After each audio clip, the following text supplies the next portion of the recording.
आगे बढ़ते हैं और रुक करते हैं एक और बड़ी खबर का। पार्लियामेंट से जुड़ी बड़ी खबर आपको बता दें, पार्लियामेंट के मॉनसून सेशन से पहले कुल जमाती मीटिंग आज पीएम मोदी भी इस मीटिंग में शामिल हो सकते हैं। पार्लियामेंट के मॉनसून सेशन के हंगामा खेज रहने के आसार नजर आ रहे हैं। पार्लियामेंट का मॉनसून इजलास 20 जुलाई से शुरू होगा। 20 जुलाई से शुरू हो रहा है मॉनसून सेशन, 11 अगस्त तक चलेगा। तो मॉनसून सेशन से पहले अब देखना ही होगा कि अपोजिशन तमाम तर मुद्दों को लेकर क्या कुछ तैयारी करता है। कई ऐसे मामले हैं जिनको लेकर अपोजिशन कहीं ना कहीं मरकजी हुकूमत को निशाना साधने की कोशिश करेगा और सेशन में अपने मुद्दों को उठाने की कोशिश अपोजिशन की तरफ से की जाएगी, क्योंकि इससे पहले भी जितने सेशंस हुए हैं उनमें भी काफी हंगामा देखने को मिला था।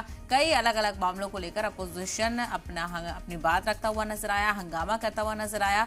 बात करने का, बहस करने का मुतालबा किया गया, लेकिन कहीं ना कहीं सेशन हंगामे की नजर चढ़ते हुए हमेशा नजर आया। और इस बार देखना ये होगा कि मॉनसून सेशन की शुरुआत कैसे होती है, क्योंकि कई मुद्दे हैं जिनको लेकर अपोजिशन एकजुट है और कहीं ना कहीं इस हवाले से अपोजिशन तैयारी भी कर रहा है।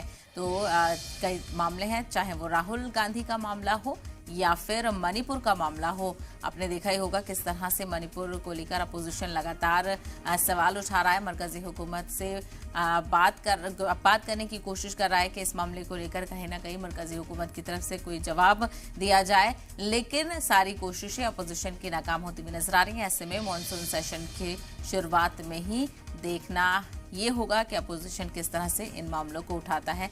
राहुल गांधी के मामले को लेकर भी अपोजिशन लगातार मरकजी सरकार पर निशाना साधता रहा है। तो मॉनसून सेशन के हंगामा खेज होने के बिल्कुल आसार नजर आ रहे हैं। हंगामा खेज शुरुआत हो सकती है और 20 जुलाई से यानी कल से मॉनसून इजलास की शुरुआत होगी और ये पूरा सेशन 11 अगस्त तक चलेगा।